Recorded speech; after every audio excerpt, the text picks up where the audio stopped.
Today I'm going to be making the double peanut butter and milk chocolate chip cookies using the recipe on this bag. This is the Nestle Toll House milk chocolate and peanut butter mix morsels. Kevin spotted these at Kroger. They were $4.99 for the package. It is an 11 ounce, 311 gram package.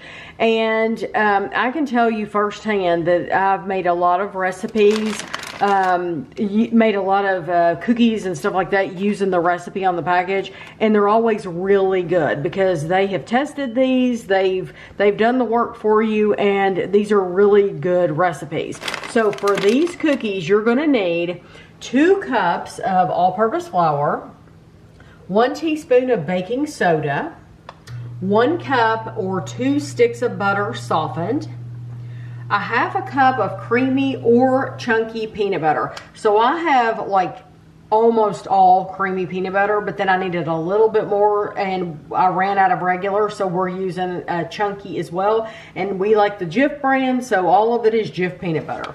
And then you need half a cup of granulated sugar, half a cup brown sugar, 1 teaspoon of vanilla, 1 large egg, this package of the morsels, and then you're going to need some extra sugar for pressing and just some kind of glass because you're going to put these on the tops of your cookies. So the first thing you want to do is preheat your oven to 375. In a small bowl, combine the flour and baking soda. So the only reason I measured this out, had this in a separate container, is just to show you really quickly. And you just want to mix this together. It's not any big deal, and just leave that sitting right there. And then you want to, in a large mixing bowl, beat together the butter, peanut butter, granulated sugar, brown sugar, and vanilla until creamy.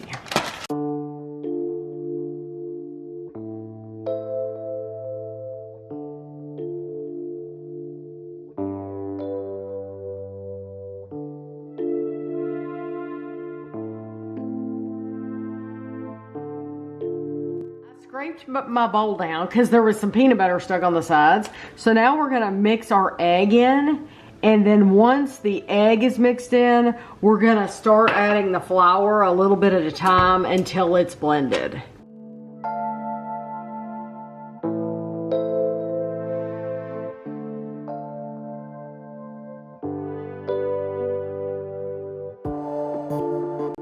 Down the bowl one more time, and I'm going to add this entire bag of the milk chocolate and peanut butter morsels. And you're supposed to, they tell you to stir them in, but I'm going to mix them in, and I'm going to mix it low, and I'm just going to mix it for just a minute, so it's not going to beat them to death or make them little pieces, just enough to get it mixed into that dough.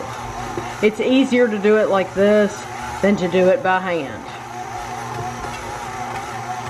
And that's it. Just so, you know, we don't see a bunch on the sides or anything like that. So the directions say drop onto ungreased baking sheets by rounded tablespoon. And then we want to press each down slightly with the bottom of the glass dipped in granulated sugar. So we're going to see how this works. So I have one of those Reynolds parchment paper sheets, and I'm using a cookie scoop, but you know, you can do it however you want to. My cookies will probably end up being bigger than what they're supposed to be. It's coming out there pretty easy. Yeah, it is.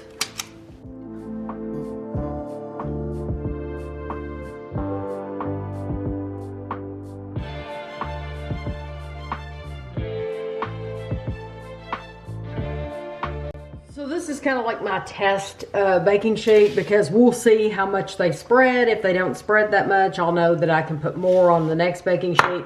So you're supposed to be able to dip this in the sugar, which I don't know how that's going to stick. Let me try to, yeah. Let me get that on there and then do it. And maybe like that. You're not supposed to have to do that first though. But I feel like I'm having to get something on the bottom of that cup.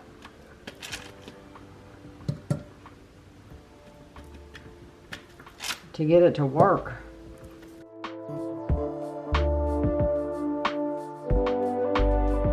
See how well that works. But I'm going back, and when it gets stuck, just pulling it off, and then I'm going back with the sugar and hitting it again, just to make sure that the top of each one is coated with sugar.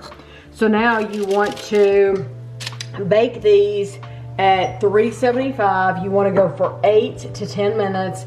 I'm going to set mine right in the middle, but I tell you, they're so small. I'm going to start checking on them at 8 minutes, but then when they come out, I'll let you know how long they took. Okay, this is how mine turned out, and it's funny because some of them are perfectly round, and I made no extra effort to make them round. Some of them just came out absolutely perfect.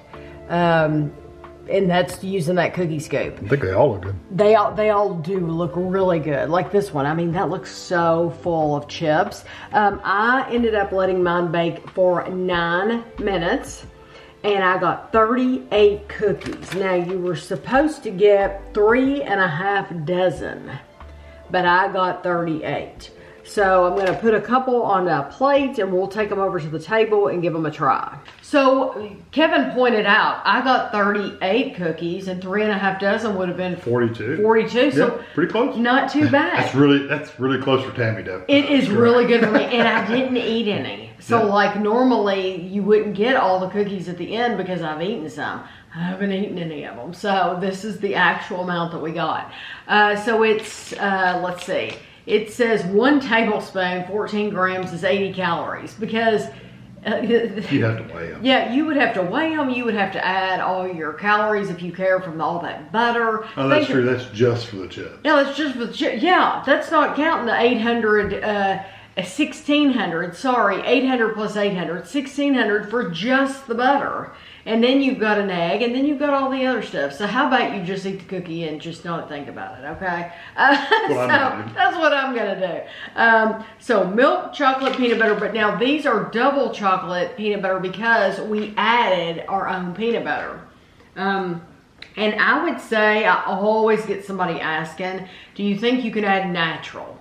I personally don't, because it's very oily, and so I think you need to use just real peanut butter. Regular. That is a peanut butter cookie, but like 10 times better. It has that kind of dry, gritty texture to it, like a peanut butter cookie normally does. But I really like the crunchy chips in there. Those are really nice. I liked a little bit of the sugar crunch on top.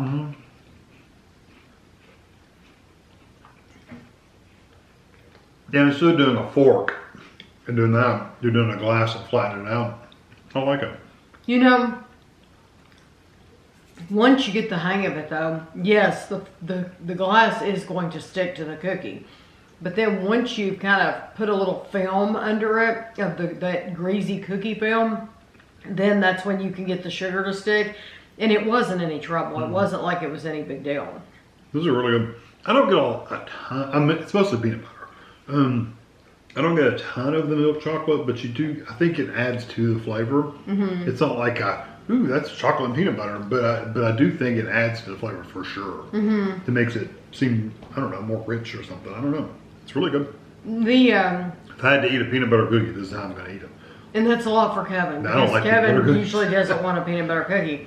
They're so dry. I do think this has more personality than like if you buy the roll and you just cut I hate it. those. Yeah, Kevin really doesn't like those, but I tell you what those are good for. I think those are really good. If you're gonna stick the Hershey Kiss in the middle, even though you get them and you put the Hershey Kiss in the middle as soon as they come out of the oven.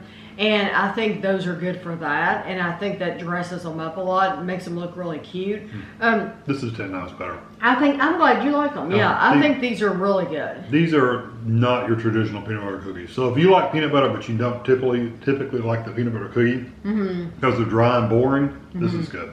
Well, just know this package. I did get it at Kroger, so it might have been a little bit more than like if you were to buy it at Walmart, but it was $5 by itself. And then Kevin's always shocked at how many ingredients you have to add. You really do have to add a lot, but it ends up making a lot of cookies. So you're getting 38 cookies in the end, and they are nice. Very, very, I mean, excellent cookies. I'm glad you like them. I may get about 4 more. So I hope you enjoyed the video, and thanks for watching.